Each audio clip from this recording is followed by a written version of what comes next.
Hello everyone, welcome back to the channel ध्रुतर्स academy. चर्चा का विषय है राघव चड्ढा और जो 7 MPs हैं राज्यसभा के, जो आम आदमी पार्टी को बिलोंग करते थे, उन्होंने मर्जर कर लिया है या वो डिफेक्शन के अंदर उनका जो चेंज है वो आया है। इस चीज़ को हम एक पूरे सीक्वेंस में कवर करेंगे कि क्या वो मर्जर है या डिफेक्शन है, उन्होंने बीजेपी ज्वाइन की है तो वो जो क्राइटेरिया होता है वो एंटी डिफेक्शन लॉ के अंदर आ रहा है या नहीं आ रहा है। उन सारी सिनेरियोज़ को हम क्या करेंगे, इस वीडियो में कवर करेंगे। चलिए शुरू करते हैं। रिसेंट ट्रेंड के बारे में जान लेते हैं कि क्या न्यूज़ है। Raghav Chadha and several other Rajya Sabha MPs, याद रखना राज्यसभा MPs के बारे में बात की जा रही है, ठीक है। From the Aam Aadmi party to BJP, कहाँ से कहाँ मूव किए हैं वो, ये आप से बीजेपी में मूव किए हैं। इसके बारे में जानने की कोशिश करते हैं आगे। ये इंसिडेंट कब हुआ भाई? 24 अप्रैल 2026 को Raghav Chadha along with 6 other AAP Rajya Sabha member of parliament, मतलब टोटल क्या था, 10 का था जो लिमिट थी उनकी, और उसमें से 7 लोगों ने क्या कर लिया भाई, एक दूसरी पार्टी में जाके क्या कर लिया है, वो बीजेपी में ज्वाइन कर चुके, ठीक है। तो उसे मर्ज कह रहे हैं। तो क्या ये मर्जर है या फिर डिफेक्शन है, इसके बारे में आगे जानकारी ले लेते हैं। देखिए नेम क्या है भाई, संदीप पाठक, अशोक मित्तल, हरभजन सिंह, स्वाति मालीवाल, राजेंद्र गुप्ता एंड विक्रम सानी, और प्लस राघव चड्ढा, ठीक है। बात करते हैं चड्ढा से toxic work environment. Toxic work environment किसका भाई? आम आदमी पार्टी का। इस इंसिडेंट ने क्या है, काफ़ी सारा लंबा प्रोसेस फॉलो किया है। पहले क्या हुआ था, राघव चड्ढा जो हैं, ठीक है, जो राघव चड्ढा है, मैं RC से रिप्रेजेंट कर रहा हूँ, उनकी जो स्पीकिंग टाइम है राज्यसभा में, स्पीकिंग टाइम होता है ना किसी MP का, उसको क्या कर दिया, ख़त्म कर दिया। उन्होंने कहा कि आप राघव चड्ढा का स्पीकिंग टाइम क्या कर दीजिए, ख़त्म कर दीजिए, वो नहीं बोलेंगे। मतलब कि आप राघव चड्ढा को क्या नहीं मिलेगी, अपॉर्चुनिटी नहीं मिलेगी कि वो राज्यसभा में खड़े होकर क्या दे सकें, स्पीच दे सकें या फिर डिबेट कर सकें, पहली बात। दूसरी बात, उनका पोस्ट क्या था, डेप्यूटी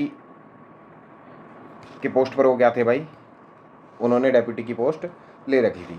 फिर दूसरी बात करें तो आपका रेस्पॉन्स क्या है इसमें? The Aam Aadmi Party led Sanjay Singh in Rajya Sabha has filed petition with Rajya Sabha chairman seeking disqualification of all 7 members. यहाँ क्या आ गया, एंटी डिफेक्शन लॉ, ठीक है। Calling the move a betrayal of mandate. क्या है, बिट्रायल के बारे में कहा गया, किसने कहा? संजय सिंह ने कहा। आगे बात जानते हैं। देखिए इसके डायमेंशन के बारे में जानते हैं।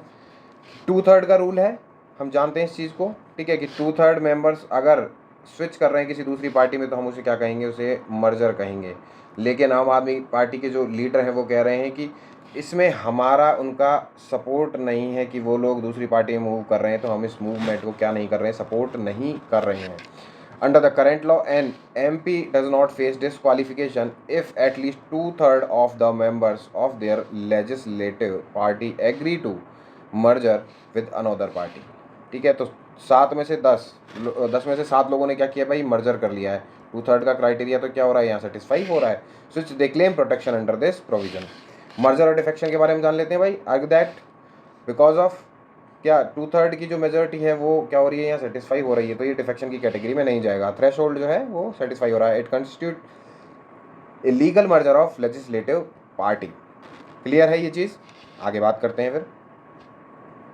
तो आप argument that merger to be valid, merger कब वैलिड होगा? द ओरिजिनल पार्टी, जिस पार्टी से वो बिलोंग कर रहे हैं, आम आदमी पार्टी, क्लियर है, तो उनका जो ओरिजिनल स्ट्रक्चर है, उस ऑर्गेनाइजेशन का जो रियल स्ट्रक्चर है, ठीक है, मस्ट मर्ज, उसका रियल स्ट्रक्चर क्या होना चाहिए, मस्ट मर्ज होना चाहिए। मतलब वो लोग जरूरी है कि वो लोग मर्ज करें, ऐसा उनका कहना है। रियल मतलब अब इसमें जो ओरिजिनल मेंबर्स हैं वो कौन आ जाएंगे, संजय सिंह आ गए हैं, दूसरा केजरीवाल जी आ गए हैं, अरविंद केजरीवाल, तो उन लोगों का भी मर्जर जरूरी था, उनका ये कहना है। The act that the group of MPs can not unilaterally, मतलब वो खुद से, यूनिलैटरली मतलब स्वेच्छा से, एक ग्रुप में क्या नहीं कर सकते, मर्ज को डिसाइड नहीं कर सकते। उसमें क्या है, पेरेंट पार्टी जो है वो अभी भी एग्जिस्ट कर रही है, तो अपोज कर रहे हैं वो इस मूव का। क्लियर है? रोल के बारे में बात करें, the role of the chairman क्या है भाई, फाइनल डिसीजन चेयरमैन का होता है। On the disqualification rest with the chairman of Rajya Sabha, the decision is subject to the judicial review. याद रखना, आपसे कहीं पूछ ले कि उसको जुडिशियल रिव्यू नहीं किया जा सकता है, किसको, डिस्क्वालिफिकेशन को, तो फिर किया जा सकता है कहाँ, हाई कोर्ट और सुप्रीम कोर्ट में। एंटी डिफेक्शन लॉ के बारे में बात करते हैं क्योंकि ये सारा मुद्दा उसी से जुड़ा हुआ है। तो कब हुआ भाई, 52nd कॉन्स्टिट्यूशनल अमेंडमेंट एक्ट से हुआ 1985 में। 10th कौन सा शेड्यूल, 10th शेड्यूल, ठीक है।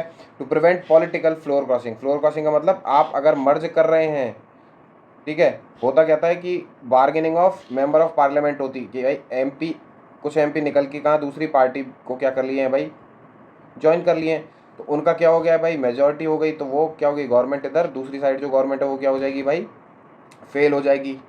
किस चीज़ में फेल हो जाएगी, उस मेजॉरिटी टेस्ट को, फ्लो टेस्ट को पास करने में फेल हो जाएगी, ठीक है।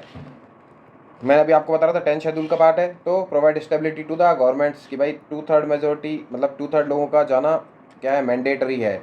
ऐसे नहीं कि आप कुछ लोग निकल के दूसरी पार्टी में चले गए तो गवर्नमेंट क्या रहेगी, अनस्टेबल रहेगी। तो उस इंस्टेबिलिटी को क्या करने के लिए, सिक्योर करने के लिए कि भाई स्टेबल रहे। Insuring legislator remain loyal to the party, party में क्या रहे, वो लॉयल रहे, whose ticket they were elected. आप बीजेपी से अगर इलेक्ट किए हैं, उस टिकट पर आपने इलेक्शन लड़ा है, तो उस पर आप क्या रहें, लॉयल रहें।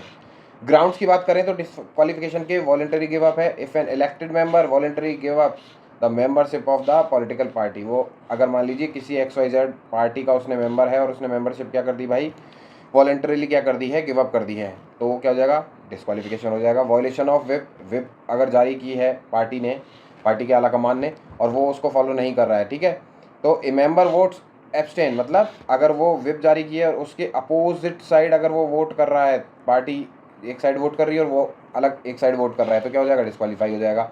इन the house contrary to the direction issued by the political party, जो विप है वो क्या है, डायरेक्शन इशूड होती हैं, उनको विप कहते हैं, ठीक है, विदाउट पीरियड परमिशन, और उसने बिना परमिशन के क्या किया, पार्टी के जो विप है उसके अपोजिट में क्या किया है, वोट डाल दिया है। इंडिपेंडेंट मेंबर्स की बात करें तो if independently elected member join political party, कोई निर्दलीय चुनाव लड़ रहा है और उसने कोई पार्टी ज्वाइन कर ली, तो वो क्या हो जाएगा भाई, डिस्क्वालीफाई हो जाएगा। क्लियर है।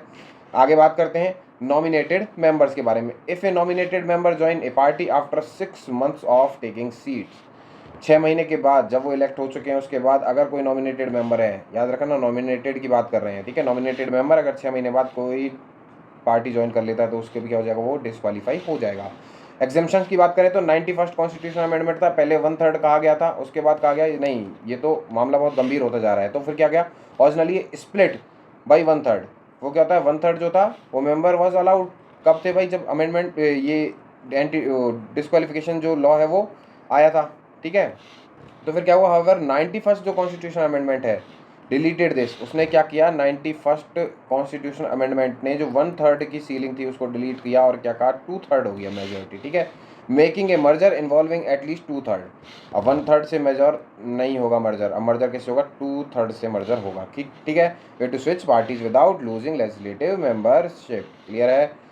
इस बात में ध्यान रखने वाली चीज़ क्या है, law seeks to balance the individual legislators freedom of conscience with the need for organisational discipline. Organisation मतलब बीजेपी है, उसने अगर कहा कि आपको इस डायरेक्शन में वोट करना है, ठीक है, तो क्या होगा, वोटिंग आपकी उसी डायरेक्शन में होगी जिस डायरेक्शन में उन्होंने विप जारी की है, तो ऑर्गेनाइजेशन डिसिप्लिन बोलते हैं इसको, ठीक है। But it frequently criticised for giving parties leadership excessive control over individual MLAs and MP। क्या होता है इससे, मान लीजिए आप कह रहे हैं कि भाई मैं इस पर्टिकुलर बिल से क्या नहीं हूँ, सहमत नहीं हूँ, पर फिर भी आपको आपकी जो मेंबरशिप है जिस पार्टी से उसके अलाइनमेंट में ही वोट करना पड़ेगा। आपकी जो फ्रीडम है कि भाई मुझे नहीं लगता ये बिल सही है, मैं इसके सपोर्ट में नहीं आऊँगा, तो फिर क्या होगा, आपको फिर भी मन मार के उसी के सपोर्ट में वोट करना पड़ेगा। फिर बात करते हैं टाइम टू स्पीक। मैं भी आपको बता रहा था जो स्पीकिंग टाइम है अलोकेट होता है किस पे, political parties based on their numerical strength, वो उनकी जितनी स्ट्रेंथ है कहाँ, पार्लियामेंट में, उसके बिहाफ पर, ठीक है। This process is managed by, किसके द्वारा मैनेज किया जाता है, बिजनेस एडवाइजरी कमेटी के द्वारा इसको क्या किया जाता है भाई, मैनेज किया जाता है, किसको, स्पीकिंग टाइम को। क्लियर है। याद रखना इस बात को, पूछ ले आपसे, क्योंकि भाई अभी न्यूज़ में रहा है स्पीकिंग टाइम, तो पूछ सकता है वो आपसे। फिर पार्टी के कोटा की बात करें, उसके पीछे की क्या लॉज हैं, तो बेस्ड क्या है उस प्रोविज़न का, प्रोपोर्शनल एलोकेशन न्यूमेरिकल स्ट्रेंथ, जितना आपका न्यूमेरिकल स्ट्रेंथ है उसके प्रोपोर्शनल में क्या किया जाएगा, आपको टाइम अलॉट किया जाएगा। तो total time allotted for the debates, जितना टोटल टाइम वाले 100 घंटे का टोटल टाइम है, तो उसमें आपका प्रोपोर्शन कितना, मतलब 10% है रिप्रेजेंटेशन, तो 10% आपको टाइम मिलेगा, ठीक है।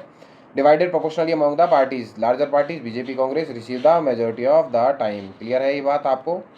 पार्टी डिस्क्रिप्शन की बात करें तो once time is allocated to a party, the party leadership और party whip decide which of their MP will speak and for how long. मान लीजिए आपको टोटल 20 मिनट दिए हैं और आपके मेंबर हैं 25, तो आप चाहते हैं कि एक्स आदमी ज़्यादा टाइम के लिए बोले, तो आप उस टाइम को 20 मिनट के टाइम को वहाँ मैनेज कीजिए, कैसे करेंगे। ठीक है। इंटरनल कंट्रोल की बात करें तो parties can request the Rajya Sabha secretariat और Lok Sabha secretariat to exclude specific MPs from their allotted speaking quota. क्या कर सकते हैं पार्टीज? राज्यसभा सेक्रेटरीट या लोकसभा सेक्रेटरीट, अगर लोकसभा का इशू है तो कहाँ लोकसभा में, और राज्यसभा का इशू है तो राज्यसभा में, क्या कर सकते हैं किसी का स्पेसिफिक एमपी है उसका स्पीकिंग कोटा क्या कर सकते हैं वो उसको एडजस्ट कर सकते हैं, लिमिटिंग देयर विजिबिलिटी, उसकी विजिबिलिटी क्या कर सकते हैं एग्जिस्ट या फिर ऑल्टर करवा सकते हैं। एम्पावर्ड बाई, किससे एम्पावर्ड होता है याद रखना?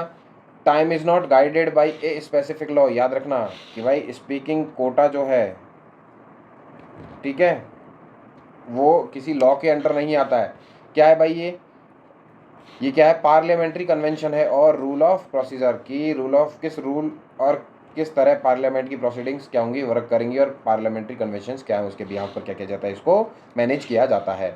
Rule of procedure, conduct of business के बारे में बात करें तो बिजनेस एडवाइजरी कमेटी क्या करती है, हैंडल करती है इन चीज़ों को। Consist of members from various parties, is chaired by the Lok Sabha speaker और chairman of Rajya Sabha. Allocate time for discussion, वो क्या करते हैं भाई, वो कमेटी टाइम डिस्कशन का समय निर्धारण करती है कि भाई इतने टाइम में ये चीज़ें डिस्कस की जानी चाहिए। फिर बात कर लेते हैं जो जरूरी है एंटी डिफेक्शन लॉ के बारे में। 10th शेड्यूल का क्या है भाई, पार्ट हमने अभी देखा। 10th schedule 52nd constitution amendment के साथ क्या आया था, हमने जो है उसको इंसर्ट किया था। Specifically mention speaking time, it ये क्या कहता है, मेंशन नहीं करता स्पीकिंग टाइम को, याद रखना बीएसी बिजनेस एडवाइजरी कमेटी करती है। ठीक है। It reinforces parties' discipline, empowering parties to control their members' action and voting behavior inside the house। ठीक है भाई, आप जो पार्टी है उनको क्या करेगा, ये शक्तियाँ देगा। कैसे देगा कि उनके मेंबर्स के एक्शन किस डायरेक्शन में होने चाहिए, वो पार्टी के हाथ में आ गया पहला। दूसरा उनका वोटिंग बिहेवियर, कि आपने कहा है कि हमने एक विप दी है कि हमें इस बिल का विरोध करना है, तो उसके विरोध के सपोर्ट में क्या करेंगे आप, पार्टी हाउस में वोट करें। पार्टी में जो डिसिप्लिन है उसको क्या करें, मैनेज करें। क्लियर है। कॉन्टेक्चुअल सिग्निफिकेंस की बात करें तो स्पीकर जो है वो सेलेक्ट करते हैं भाई, लीडर और whips of parties must submit a list to the speaker. किसको? स्पीकर को। वो विप जो है पार्टी, वो लीडर्स क्या करेंगे, सबमिट करेंगे to the chair before debate, वो डिबेट से पहले कि भाई हमारी तरफ से क्या ये एमपीज बोलेंगे, और ये एमपी 5 मिनट के लिए बोल सकता है, ये 4 मिनट बोलेगा, ये 7 मिनट बोलेगा। क्लियर है। ये हमने टोटल क्या इसके बारे में जानने की कोशिश की है। याद रखना हमने जो चीज़ें जानी है वो क्या है भाई, किससे रिलेटेड है, एंटी डिफेक्शन से रिलेटेड है और स्पीकिंग कोटा से रिलेटेड है। ठीक है। आपको इस क्लास की जो पीडीएफ है वो कहाँ मिलेगी, हमारे चैनल दुर्दर्श अकेडमी पर मिल जाएगी। Thank you so much.